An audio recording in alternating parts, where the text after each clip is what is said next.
Good morning. Today we continue with Genesis chapter 28, verses 10 through 22. And as always, I want to encourage you to read this passage on your own time because it does reveal God's presence, his faithfulness, and the beginning of Jacob's personal walk with God. In verse 10 and 11, Jacob leaves Beersheba and journeys towards Haran. As night falls, he stops in an ordinary place, using a stone for a pillow. I know, how comfortable, right? This is a low and uncertain moment in Jacob's life.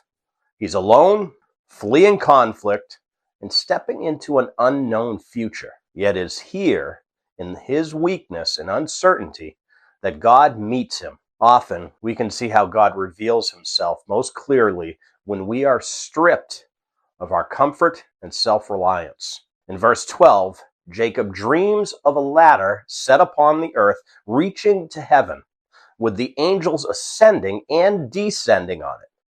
The vision shows the connection between heaven and earth and reminds us that God is actively at work, even when unseen. God is not distant. He is involved in the unfolding of his purpose. In verse 13 through 15, the Lord stands above the ladder and speaks, reaffirming the covenant given to Abraham and Isaac. God promises land, descendants, blessings to all the nations, his presence, his protection, and his faithfulness to complete what he has spoken. One phrase stands at the heart of this passage. I am with thee. I will not leave thee. Jacob is not alone. Even in exile, God promises rest, not on Jacob's strength, but on God's faithfulness.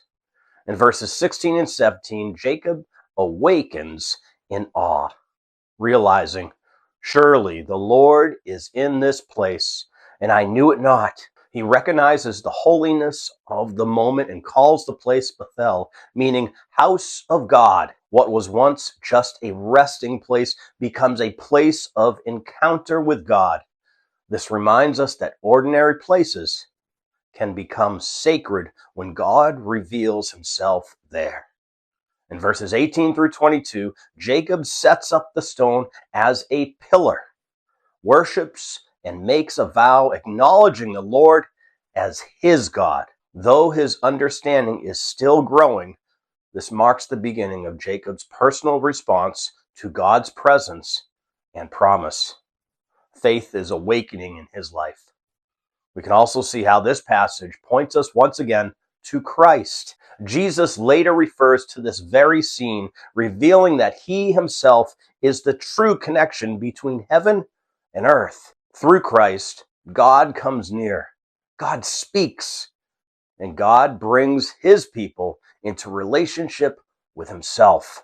Today, remember that God is present even in ordinary or uncertain moments. Make sure you pause, acknowledge his nearness, and respond with trust and worship. Walk forward in confidence, knowing that God, who promises his presence, will remain with you and faithfully complete his work in your life.